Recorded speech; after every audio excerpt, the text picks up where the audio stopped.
Y precisamente, Tanús, para analizar esa entrevista que dio a distintos medios de comunicación el presidente Sagasti, donde se abordó la reforma policial, también se abordó el tema económico, sobre las vacunas, asimismo también la economía y hasta constitucional, sobre todo cuando hablamos de esta reforma a la Carta Magna. Por eso nos vamos a enlazar con Iván La Negra, quien es analista político y secretario general de la Asociación Civil Transparencia. Muy buenos días. Muy buenos días. En principio, en líneas generales, ¿qué le pareció esta entrevista? Ha abordado distintos puntos, distintos temas controversiales, y esto de cara a solicitar el voto de confianza. El presidente Sagasti ha definido en esta entrevista con mucha claridad la naturaleza de su gobierno, ¿no? Es un gobierno de transición, un gobierno que tiene que enfrentar una emergencia, y ahí está tanto los mandatos claros, ¿no?, a atender, pero también las limitaciones y las restricciones respecto de sus acciones. Respecto a su mandato, desde luego tiene una tarea principal, que es la de poder garantizar que una transición ordenada del poder, una transferencia del poder al próximo gobierno electo, y para eso se requieren elecciones bien hechas en abril del próximo año. Y por otro lado, atender las urgencias que estamos enfrentando, ¿no?, tanto la emergencia sanitaria, pero también las consecuencias sociales y políticas de las manifestaciones que ocurrieron acá en el país en este mes, ¿no? Entonces, todo eso constituye tanto las posibilidades como los límites, y creo que eso ha quedado delineado en la entrevista que se dio el día de ayer. Un gobierno de transición y de emergencia, como lo ha calificado, como lo ha denominado el mismo presidente de la República, y en ese contexto, además, el señor La Negra, aparece la relación con el Congreso de la República, que es muy importante esta semana. Se va a buscar el voto de confianza, se podría aprobar por insistencia la ONP, la ley de retiros de la ONP, y además ayer, casi al mismo tiempo, se aprobó la ley de presupuesto con 104 votos a favor aproximadamente, me parece. ¿Qué tan importante va a ser esta semana para la relación que va a tener el Ejecutivo con el Legislativo? El presidente Sagasti ya ha deslindado, ha dejado atrás, ha sido claro en ello, su etapa como congresista, y además ha evitado pronunciarse sobre algunos candidatos a la presidencia. ¿De qué manera esta semana puede marcar la relación con el Legislativo? El Congreso que tenemos es resultado de un conjunto de debilidades propio de nuestro sistema político, ¿no? La ausencia de partidos políticos sólidos origina que en muchas ocasiones las agendas sean más particulares, ¿no?, más vinculadas con intereses de corto plazo, que una cuestión que apunte a procesos de largo aliento, ¿no? Y eso genera tensiones siempre, ¿no? Y eso no viene de ahora, viene de varios meses atrás. Ocurrió también con el Congreso anterior, ahora lo estamos viendo de una manera mucho más clara en el contexto de la emergencia, y eso genera tensiones porque del lado del gobierno tiene como responsabilidad el garantizar un mínimo de estabilidad y un mínimo de orden en las finanzas públicas, y además de cuidar, proteger derechos fundamentales de las personas, incluyendo, por ejemplo, los pensionistas. Y en ese contexto, las decisiones que se adoptan en el Congreso pueden entrar en colisión. Va a ser además una tensión que se va a ver afectada por el contexto electoral. Los partidos que están en competencia tienen, muchos de ellos, bancadas en el Parlamento, y sin duda su accionar puede ser un elemento a considerar frente a los electores, ¿no?, que van a tomar en cuenta y tomar nota todo lo que en estas semanas se realice.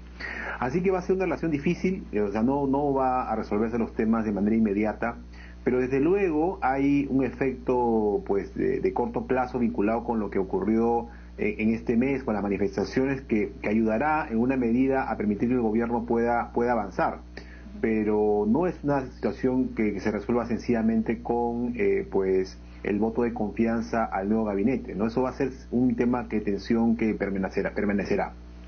Claro, y teniendo en cuenta de que fueron solamente 97 congresistas los que decidieron elegir a Francisco Sagasti como presidente de la República, entonces eso también tener en cuenta qué bancadas no apoyaron para poder evaluar cómo es que se van a comportar. Pero usted señaló algo importante acerca de estas manifestaciones que lamentablemente cobró la vida de 2 jóvenes por la lucha en la democracia, y es que habría que recordar también que en estos últimos días, el Ejecutivo, sobre todo la presidenta del Consejo de Ministros, se viene reuniendo con distintas agrupaciones políticas, pero habíamos visto esta actitud similar con Pedro Cateriano y eso no le garantizó el voto de confianza. ¿Acá cree que el papel determinante de los jóvenes, quienes protestaron hace unos días, luego que Manuel Merino tomara el mando, será un delimitante? ¿Será eso lo que evite que este Congreso no actúe con responsabilidad?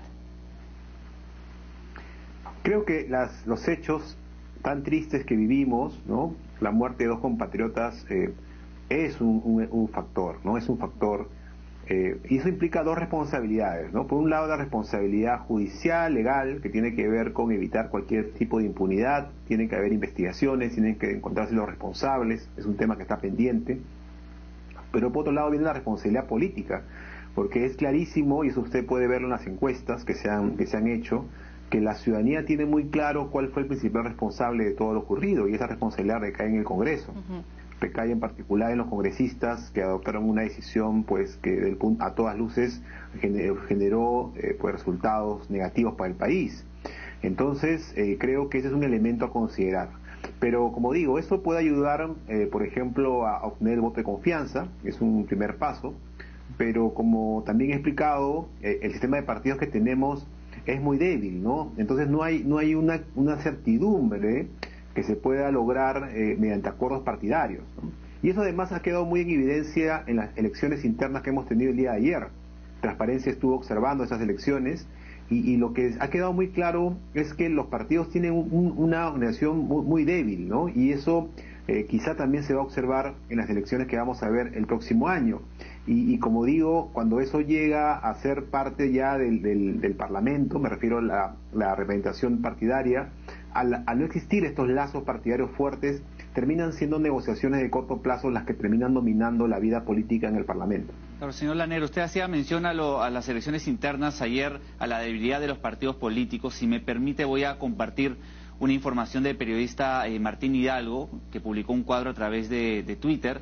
En él menciona que la participación, por ejemplo, de Acción Popular fue del 13,87%, del Partido Morado fue del 24%, del APRA solo 6,89% aproximadamente, Frente Amplio 5%, Somos Perú 2,34%, por mencionar algunos, y el Partido Nacionalista 0,90%, la participación en estas elecciones internas en los partidos políticos. Pasando a este tema en particular y con miras a los próximos comicios, ¿qué nos indican estas cifras? Porque se esperaba que las elecciones internas, si bien es cierto, no se han llevado a cabo como se planteó originalmente en las reformas, pero de cierta manera podían ayudar a tener mayor representabilidad. ¿Tiene representación esta información, estos votos, estos resultados? ¿Cómo lo ven desde Transparencia? Gracias al trabajo de 150 voluntarios y voluntarias que se desplegaron ayer en todo el país, Transparencia ha logrado tener información de primera mano sobre cómo se llevaron a cabo las elecciones internas. Quiero agradecer desde ya a todos estos ciudadanos involucrados en este proceso que han dado esta información tan útil. En primer lugar, nosotros hicimos una visita a 52 centros de los 377 que habilitó la OMPE para esta elección. Y pues lo que encontramos fue que solo el 53% de las mesas habilitadas se llegaron a instalar hacia el mediodía, ¿no? Hay que recordar que la elección empezó 7 de la mañana y al mediodía pues teníamos un poco más de la mitad recién pues que lograron instalarse, ¿no? Eso ya es un indicador de debilidad partidaria, porque hay que recordar que de acuerdo con las reglas actuales estas elecciones son organizadas también por los partidos políticos y ellos tienen, por ejemplo, la responsabilidad de designar a los miembros de mesa y garantizar de que esos estén presentes, ¿no? Pero muchos no lo lograron hacer. Y luego lo que hemos identificado es lo mismo que la OMPE ya ha mostrado, ¿no? Una baja participación de militantes, salvo en aquellos partidos en donde ha habido competencia, es decir, donde han habido varias listas en competencia, ¿no? Hay habido un poquito más de participación, pero incluso en esos casos es una participación limitada, ¿no? Digamos, ahí tenemos un tema que reflexionar. Pero por otro lado, en donde no hubo competencia, donde solamente hubo una sola lista, por ejemplo, a presidencial, la participación ha sido muy, muy baja, ¿no? Y esto nos hace pensar en la importancia de continuar con las reformas políticas, ¿no? Porque tenemos que cambiar las reglas de los partidos políticos. Tenemos que tener elecciones primarias, es un tema que no se hizo en esta ocasión, pero vamos a tener que hacerlas en el próximo ciclo presidencial, ¿no? En el 2026, es un elemento muy importante, pero también tenemos que pensar en que si queremos que la política mejore, necesitamos partidos que no solamente sean una suma de personas inscritas, sino verdaderamente de afiliados y militantes. Eso es una necesidad del país y uno de los desafíos del Bicentenario. En ese sentido, sobre todo teniendo en cuenta las cifras que nos hacía llegar Tanús, y son alarmantes porque también esas se pueden, digamos, contrastar o comparar con la encuesta CPI precisamente que señala que el 61% de peruanos no tiene candidato a estas alturas cuando falta tan poco para las elecciones. ¿Qué es lo que está pasando? Porque muchos de los rostros que estamos viendo son rostros conocidos, son rostros que la gente ya conoce, pero aún así no quieren votar por ellos al momento. 61% de la población está diciendo que no. Y también teniendo en cuenta que a la gente se le dice hay que elegir bien, pero también habría que preguntarnos qué nos están ofreciendo los partidos políticos. En ese sentido, ¿cuál es el análisis que usted puede hacer? Pues completamente de acuerdo con usted, ¿no? El tema de la oferta política es uno de los grandes problemas del país, ¿no? Es decir, desde luego, Transparencia y otras instituciones trabajamos para ayudar a los ciudadanos, a ciudadanas a elegir bien, ¿no? Decide bien, es el lema que hemos usado en Transparencia. Pero eso parte de una oferta política de cierta calidad, ¿no? Cuando la oferta política es mala, entonces se presentan problemas, ¿no? Creo que las encuestas lo que están mostrando son dos cosas que ya conocíamos, no es un tema nuevo, ¿no? Por un lado, una gran desconfianza en la política, gran desconfianza en los políticos. América Latina tiene un problema de desconfianza, pero el Perú es el que aparece en la parte más negativa de esas cifras, ¿no? Con un mayor nivel de desconfianza. Lo que hemos visto en esta actuación del Congreso y las manifestaciones que se originaron también reflejan esa desafección, esa desconfianza, esa crítica a la forma en que se hace política. Y por otro lado, pues partidos políticos que tienen muchas dificultades, ¿no? Inclusive para presentar un mínimo de candidatos a cada uno de los departamentos del país. En estas elecciones internas, muchos partidos ni siquiera pudieron completar sus listas para presentarse. Entonces, eso es un problema muy serio, ¿no? Frente a ello, al final los electores pues eligen en virtud de esta oferta disponible, y eso recién se va a ver en los próximos meses, ¿no? Normalmente a estas alturas todavía la información es referencial, pero desde luego es un indicador, ¿no? Esto que usted menciona de cómo está desconectada la ciudadanía de la política en el día a día. Claro, señor Lanegra, da la impresión que quizás estas elecciones internas se quedaron a medio camino, ¿no? De lo que planteaba una reforma, que eran las elecciones primarias. Para entenderlo, una elección primaria que se podría dar ya en los próximos comicios, aún en los de 2026, ¿qué diferencias, qué garantías, qué mejoras podría tener a comparación de estas elecciones internas, las cuales usted estaba comentando? Sí, en las elecciones internas solamente estaban habilitados para participar los afiliados a los partidos. Un poco más de 1.600.000 peruanos están afiliados a los partidos oficialmente, y ellos podían ir a las internas, y era una competencia que se definía en cada partido a partir de sus afiliados. Claro, y en esta elección además no había un porcentaje mínimo de asistencia de afiliados, cosa que hubiera ayudado, por ejemplo, a que los partidos hicieran un esfuerzo mayor, ¿no? Para asegurar una participación más importante. En las primarias, en cambio, son primarias universales, es decir, todos los 25 millones de electores del país estarían en posibilidad de participar. Y esto es, por lo tanto, similar a una elección general, solo que uno va a votar a una mesa donde uno normalmente lo hace y elige un partido, ¿no? Y luego elige la opción que ese partido ofrece, ¿no? Eventualmente para votar. Y por lo tanto, ahí sí hay un porcentaje mínimo que se establecía en la legislación, que era que si al menos un 1.5% de toda la masa de ciudadanos elegía tu partido, entonces tenías derecho a participar en las elecciones generales propiamente dichas. Entonces tenía un doble fin, ¿no?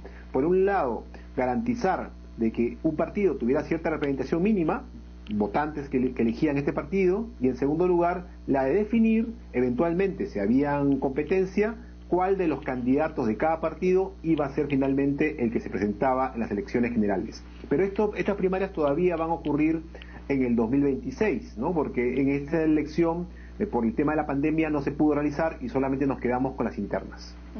Y ahora falta todavía una nueva elección para el 6 de diciembre, la elección de delegados, pero acá hay una particularidad porque están eligiendo delegados que luego, al siguiente domingo, van a tener que elegir entre las opciones que van a presentar estos partidos políticos que se acogen a esta modalidad. En ese sentido, ¿considera que en esta oportunidad, en el caso de los delegados, habrá mayor participación por parte de los afiliados de estos partidos políticos?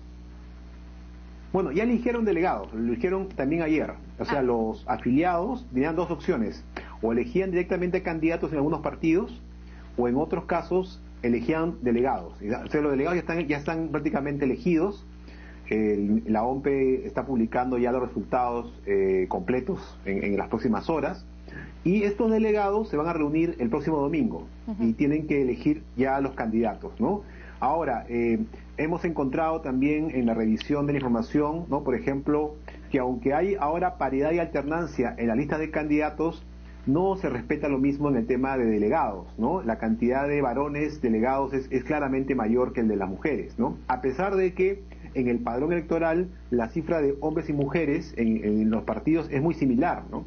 Sin embargo, hay muchos más delegados varones. Sin embargo, estos delegados varones tendrán que elegir necesariamente listas con paridad y alternancia, que es lo que la ley establece en la actualidad.